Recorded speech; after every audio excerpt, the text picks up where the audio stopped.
All right, I want you to imagine something for a second. It's 6:47 in the morning. Your alarm's just gone off, that horrible default iPhone sound that makes you want to launch your phone across the room. But you don't get up. Of course you don't. You reach over, hit snooze, and pull the duvet tighter. 9 minutes later, same thing. Snooze, duvet, repeat. Eventually, around 7:15, you drag yourself out of bed, shuffle to the kitchen, flick the kettle on, and immediately reach for your phone. Instagram, Twitter, BBC News, whatever dopamine hit you can find before your brain's even properly switched on. Sound familiar? This was the exact morning routine of a woman called Emma Chen. 31 years old, marketing manager at a mid-sized agency in Soho, living in a flat share in Brixton with two mates from uni. And mate, Emma was comfortable. Properly comfortable, in ways that were slowly destroying her. Today, I'm going to tell Emma's story. And through her journey, we're going to explore one of the most counterintuitive, genuinely life-changing books I've come across in ages. Michael Easter's The Comfort Crisis. The central argument? We've made our lives so comfortable, so friction-free, so bloody easy, that we're actually making ourselves miserable. Sounds mental, doesn't it? Stick with me. It'll make sense. Oh, and if you're new here, welcome to the channel. We explore ideas that actually shift how you think about life, work, and everything in between. If that sounds like your sort of thing, smash that subscribe button. Right, let's get into it. So, who exactly was Emma Chen? Picture this. Half Chinese, half Welsh, grew up in Cardiff, moved to London after graduating from Bristol with a 2-1 in communications. Smart, ambitious, genuinely lovely to be around. On paper, Emma had a pretty decent life. Good job, decent salary, not amazing, but enough to live in London without constant panic. Great friends, active social life, a flat that was small but cozy. She could order Deliveroo whenever she fancied, had Netflix, Disney Plus, and her mate's HBO password. Climate-controlled office, climate-controlled flat, climate-controlled everything. And yet, Emma felt off. Had done for about 2 years, actually. She couldn't quite name it. Wasn't depression exactly. She'd spoken to her GP, done the questionnaire, scored mild on everything. Wasn't burnout in the classic sense. She wasn't working crazy hours or anything. It was more like flatness. A kind of grey fog that hung over everything. Days blended into each other. Weekends disappeared without any real memory of them. She'd scroll through her camera roll and struggle to distinguish one month from another. Her housemate, Priya, noticed it first. They were sat in the living room one Sunday evening, both on their phones, obviously, when Priya looked up and said, "Em, when was the last time you did something that scared you?" Emma laughed. "What, like a horror film?" "No, I mean properly scared you. Made your heart race. Made you feel actually alive." Emma thought about it, really thought, and she couldn't remember. This, right here, is what Michael Easter calls the comfort crisis. See, here's the thing about human beings. We evolved in environments of constant challenge. For literally hundreds of thousands of years, our ancestors dealt with physical hardship, danger, discomfort, scarcity. Their bodies and brains were built for struggle. And then, in the last 100 years or so, a blink of an eye, evolutionarily speaking, we eliminated almost all of it. Temperature too hot? Aircon. Too cold? Central heating. Hungry? Deliveroo. Bored? Infinite entertainment in your pocket. Lonely? Social media gives you the illusion of connection. Want something? Amazon next-day delivery. We've engineered discomfort out of our lives, and our bodies and minds have absolutely no idea how to cope. Easter puts it brilliantly in the book. He writes, "We are comfortable like never before. and we are miserable like never before. The rates of anxiety, depression, obesity, addiction, all skyrocketing, not despite our comfort, but because of it. Our brains need challenge. They need difficulty. They need the occasional struggle. And when we don't give them that, they start creating problems internally. Anxiety, rumination, that grey fog Emma was feeling. Emma didn't know any of this yet. She just knew something was wrong. And for the first time in ages, Priya's question had actually landed. When was the last time she'd done something that scared her? A few weeks after that conversation, something happened that properly shook Emma. It was a Wednesday afternoon, and Emma was in a meeting room on the 4th floor of her office. Standard client presentation, nothing exciting. She was sat there, laptop open, half listening to her colleague drone on about engagement metrics when her Apple Watch buzzed. Time to stand. Emma glanced at her watch. She'd been sitting for 4 hours straight. Again. Third time this week her watch had told her off for being too sedentary. But this time something else caught her eye. Her resting heart rate. It had crept up over the past year. She'd been vaguely aware of it, but seeing the trend line was properly alarming. 62 beats per minute when she started tracking, now sitting at 74. Now, for those who don't know, a higher resting heart rate isn't great. It's associated with increased risk of heart disease, reduced fitness, and generally your body working harder than it should just to exist. Emma wasn't unfit, exactly. She did the occasional yoga class, walked to the tube, considered herself active-ish. But the numbers didn't lie. She Googled it that evening, fell down a rabbit hole of health articles, studies, that sort of thing. And somewhere in that rabbit hole, she stumbled across Michael Easter's The Comfort Crisis. The book opens with Easter embarking on an absolutely brutal challenge, hunting caribou in the Alaskan Arctic with a small group of people. 33 days in the backcountry, carrying heavy packs, no phone signal, no comfort, no escape. And Emma sat on her comfortable sofa in her comfortable flat in comfortable Brixton, found herself utterly gripped. Not because she wanted to go hunt caribou, she was vegetarian for starters, but because Easter's descriptions of discomfort felt like the opposite of everything in her life. And more importantly, he kept returning to this idea that discomfort is not the enemy, it's the remedy. Easter introduces a concept called Misogi, borrowed from Japanese tradition. The idea is simple. Once a year, you do something that's so challenging, so far outside your comfort zone, that it has a 50% chance of failure. Not 100%, that's just reckless, but 50%. Enough that success isn't guaranteed. Enough that you genuinely have to try. The point isn't the achievement. The point is the struggle. The discovery of what you're capable of when comfort isn't an option. Emma read about Misogi and felt something flicker. Not excitement exactly, more like recognition. A sense of, oh, this is what's been missing.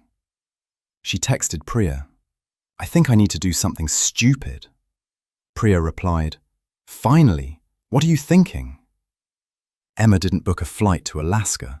She wasn't mental. But she did do something that felt, to her, genuinely terrifying. See, one of the things Easter emphasizes is that discomfort is relative. What's comfortable for one person is challenging for another. The point isn't to compare yourself to Arctic explorers. It's to find your own edge and push slightly beyond it. For Emma, that edge was embarrassingly close to home. She'd been meaning to start running for about 3 years, had bought the trainers, downloaded Couch to 5K, even started the program twice before. Both times she'd quit within 2 weeks. Too boring, too hard, too easy to skip. But this time she decided to do something different. Something that took away her comfortable escape route. She signed up for a half marathon, in 12 weeks. Now, here's the thing. Emma wasn't a runner, hadn't been one since reluctantly doing cross-country at school. Her current fitness level, being honest, was probably a gentle 5K at absolute best. 21 kilometers in 12 weeks was ambitious, maybe stupid, definitely uncomfortable. Perfect. Her mate Tom, who'd run a few marathons, thought she was mad. Why don't you do a 10K first? Work up to it. But Emma had understood something from Easter's book. If the goal feels achievable from the start, it's probably not challenging enough. You need that element of doubt. That sense of, I genuinely don't know if I can do this. That's where growth happens. The first few weeks were absolute murder. Emma would wake up at 6 a.m. She decided to run before work, which meant actually using an alarm properly for the first time in ages, and drag herself out of the flat while it was still dark. January in London, absolutely freezing.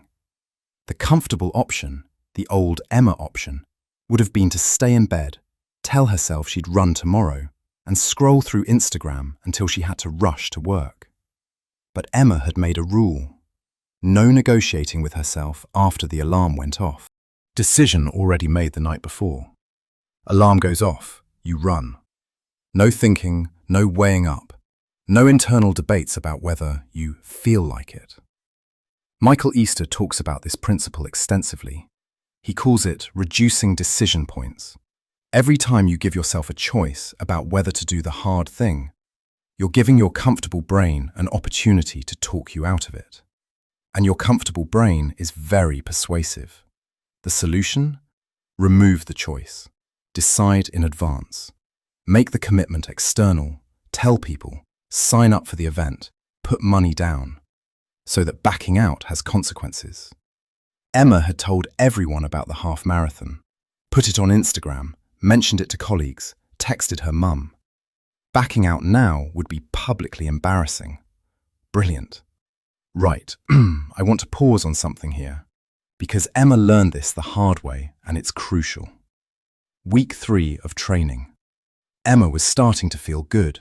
The runs were getting easier, she was building stamina, even starting to enjoy the early mornings. Bit of headphones, empty streets, watching the sunrise over South London. She got cocky. One Saturday, she decided to push it. Instead of the prescribed 8K training run, she'd do 15K. Prove to herself she had this. Mate, she did not have this. By kilometre 12, her legs were screaming. By 13, she was walking. By 14, she was genuinely worried about getting home. Her left knee had started making a clicking sound that definitely wasn't normal. She hobbled back to Brixton, collapsed on her bed, and spent the next 4 days barely able to walk properly. Missed 2 training runs. Set herself back at least a week. This is what Michael Easter calls ignoring the 20-mile march principle. The concept comes from Jim Collins, who Easter references, and it's based on the story of 2 Antarctic expeditions. One team marched exactly 20 miles every day, no more, no less. Good weather? 20 miles. Brutal conditions? Still 20 miles. The other team went hard on good days and rested on bad ones. Sounds more sensible, right? Work with the conditions? Except the consistent team survived. The variable team didn't. The lesson? Consistency beats intensity. It's not about the big heroic effort. It's about showing up day after day, doing the work even when it's boring, even when you don't feel like it, even when nobody's watching. Emma had tried to be a hero, and her knee had shut her down. After she recovered, she was more disciplined, followed the program properly. Some days, that meant runs that felt too easy. Her brain wanting to push harder, her ego saying, you can do more. But she stuck to the plan, trusted the process. And slowly, steadily, her fitness built. 20 miles a day, metaphorically speaking. All right, we're about halfway through Emma's journey, and this feels like a good moment to pause. If you're finding this valuable, if Emma's story is landing, please do me a favor and hit that like button. Sounds small, but it genuinely helps the algorithm show this to other people who might need it. And if you want more content like this, deep dives into books that actually change how you live, subscribe and turn on notifications. We've got loads more coming. Right, back to Emma. Now, here's something interesting that happened around week 6. Emma's running was going well. She'd found a rhythm, was hitting her training targets, actually starting to believe she might finish this half marathon without dying. But she'd noticed something else, a different kind of discomfort. The early morning runs were quiet, no podcasts allowed. She'd made that rule after reading Easter's chapter on what he calls boring brilliance. Just her thoughts, and the sound of her feet hitting pavement. And honestly, for the first few weeks, this was torture. Emma's brain was not used to silence. Every waking moment of her normal life was filled with input. Music, podcasts, social media, conversations, Netflix. The idea of 45 minutes with nothing but her own thoughts was genuinely challenging. She'd find herself mentally composing Instagram captions, replaying conversations from work, planning what she'd have for dinner. Anything to avoid just being present. Michael Easter has an entire chapter on this. He calls it the power of boredom. His argument is fascinating. Our brains need downtime. They need periods of low stimulation to process, to consolidate, to actually think. But we've become so addicted to constant input that we've forgotten how to be bored. And here's the thing. Creativity, insight, problem solving, these things happen in the gaps, in the quiet moments, when your brain isn't being fed information and has to generate its own. Every time you reach for your phone because you're slightly bored, you're robbing yourself of that processing time.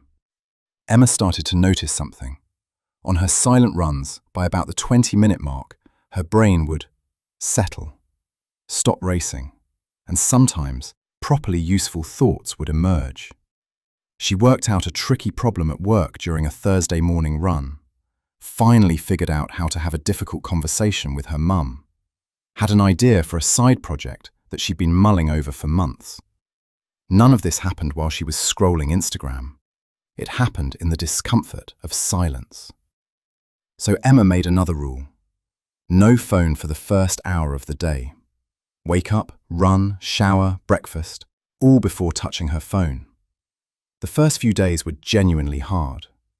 She'd catch herself reaching for it automatically, like a reflex. But after a week or so, something shifted. The mornings felt calmer. She arrived at work feeling more grounded. The grey fog wasn't gone entirely, but it was definitely lifting. Week 8, and Emma did something she hadn't done in probably 3 years. She went camping. Proper camping, mind you, not glamping in the Cotswolds with heated blankets and a nearby gastropub. Actual tent in a field, sleep on the ground, nowhere to charge your phone camping. Her friend Nalini had been asking her for ages. Nalini was properly outdoorsy, Peak District hikes, wild swimming in the Lake District, that whole vibe. Emma had always made excuses.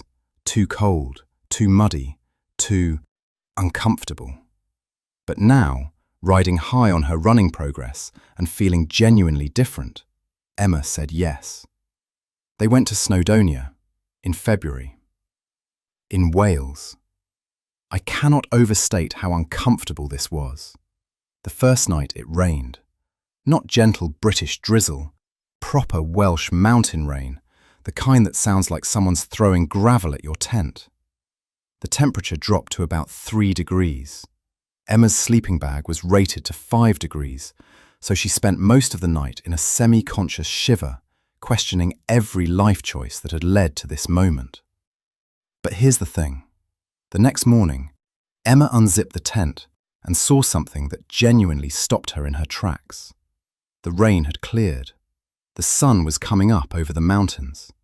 Everything was wet and glistening and impossibly, ridiculously beautiful.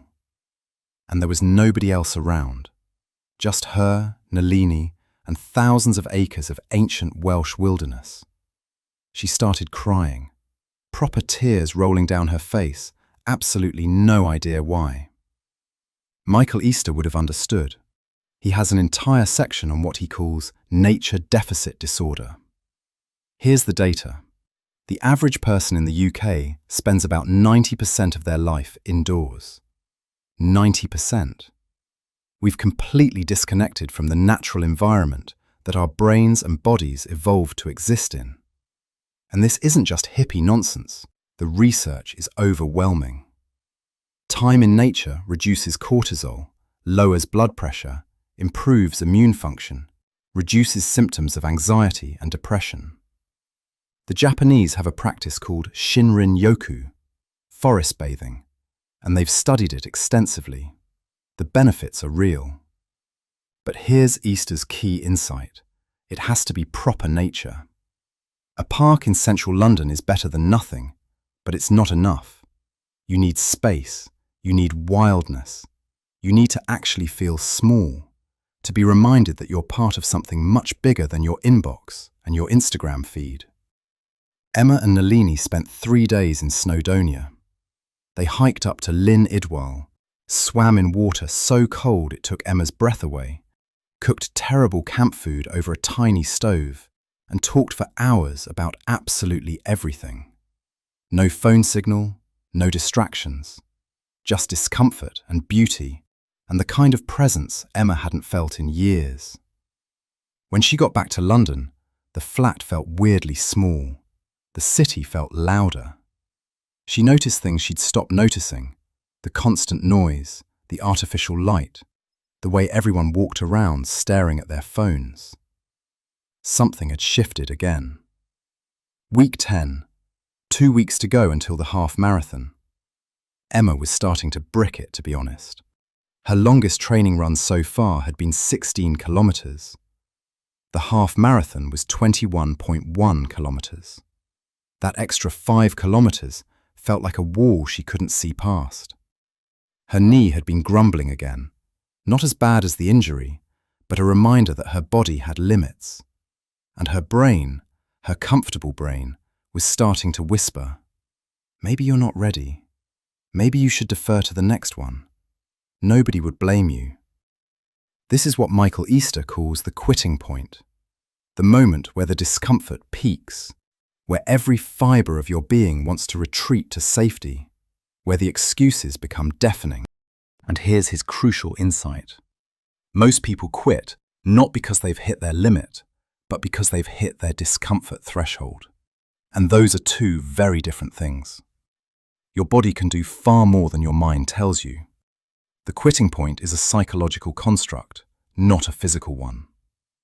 Easter introduces a concept he calls the carry. In his Alaska expedition, they had to carry heavy packs across brutal terrain for hours on end.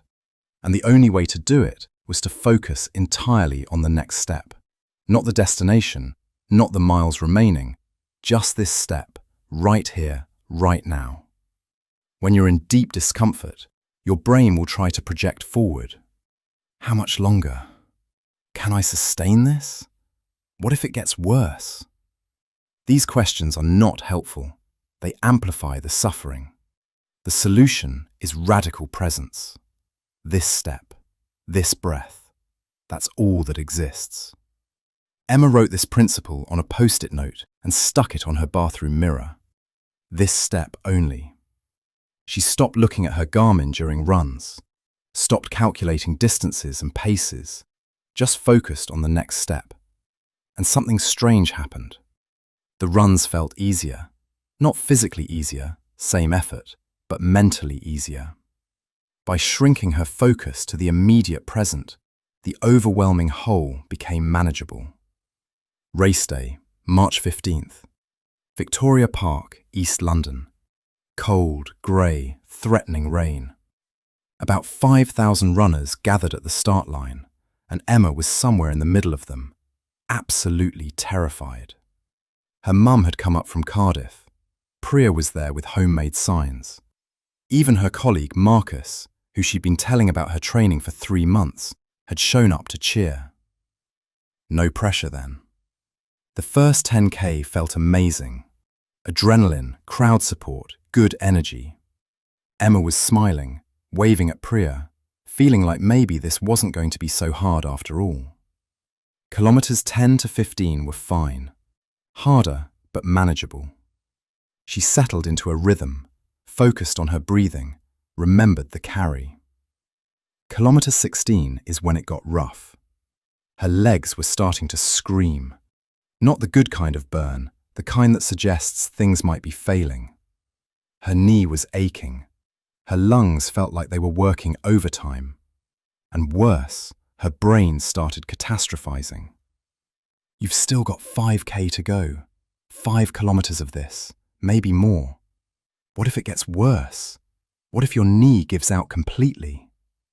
Emma thought about quitting. Genuinely thought about it.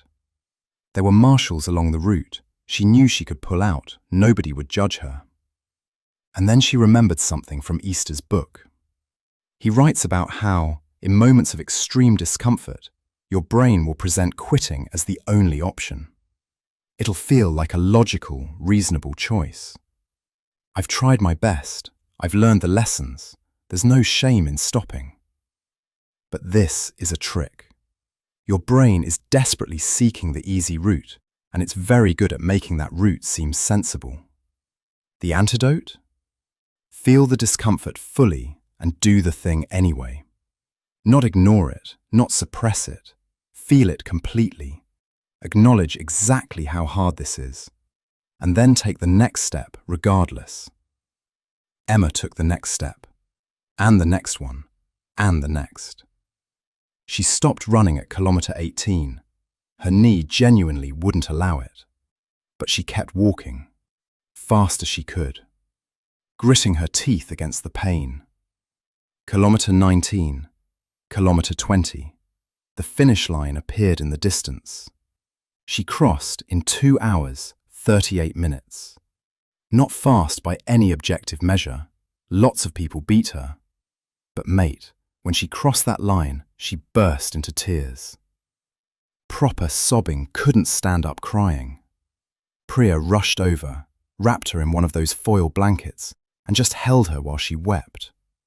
She'd done it. Despite every comfortable excuse her brain had offered, she'd done it. That was 8 months ago. Let me tell you about Emma now. She still lives in Brixton, still works at the same agency. From the outside, her life doesn't look dramatically different. But it is. Completely. She runs 3 times a week, not training for anything specifically, just because she's grown to love it. She's done 2 more races since, a 10K in Richmond Park, another half marathon in Brighton. Finished both. She goes camping most months now, even in winter. Has become the friend who's always suggesting outdoor adventures. Nalini's delighted. She's implemented a digital sunset, no screens after 9 p.m. It's transformed her sleep. And the grey fog? The flatness that had hung over everything for years? Gone. Properly gone. Not because her circumstances changed, they didn't really. Same job, same flat, same city. What changed was her relationship with discomfort. She stopped running from it. Stopped engineering it out of her life. Started seeking it out, deliberately, as the medicine her mind and body had been craving. Michael Easter's argument in The Comfort Crisis is simple but profound. We are not designed for comfort. We are designed for challenge. Our ancestors faced discomfort daily, cold, hunger, physical exertion, danger. And in response, their bodies released chemicals that made them feel alive, focused, capable.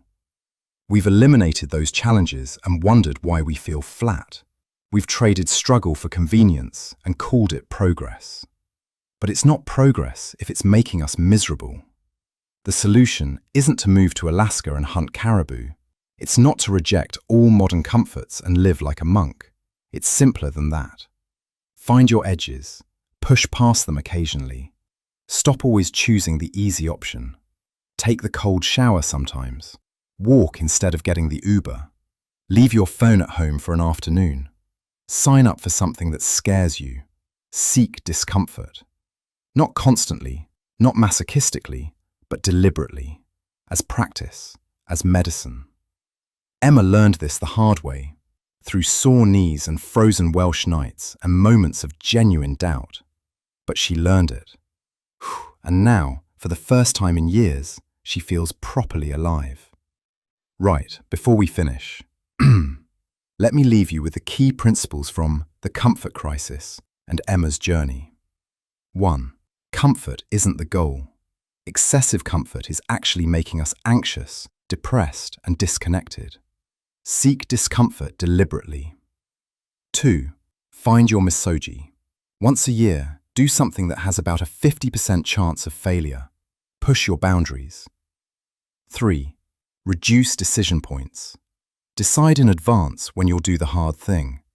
Remove the choice in the moment. 4. Consistency beats intensity. 20 miles a day, every day, beats heroic bursts followed by collapse. 5. Embrace boredom. Stop filling every moment with input. Your brain needs silence to process. 6. Get into proper nature, not parks, wilderness. Feel small. Remember what you're actually part of. 7. At the quitting point, feel the discomfort fully and do the thing anyway. Your limits are further than you think. Alright, that's it for today's video. If Emma's story resonated with you, if you're feeling that grey fog and recognizing that maybe, just maybe, you've made your life a bit too comfortable, do me a favor. Don't just watch this and scroll on. Actually do something uncomfortable this week. Something small even. Cold shower, morning run, phone in a drawer for an evening. Start building that tolerance. Start reclaiming what comfort has stolen from you. Thanks for watching, everyone.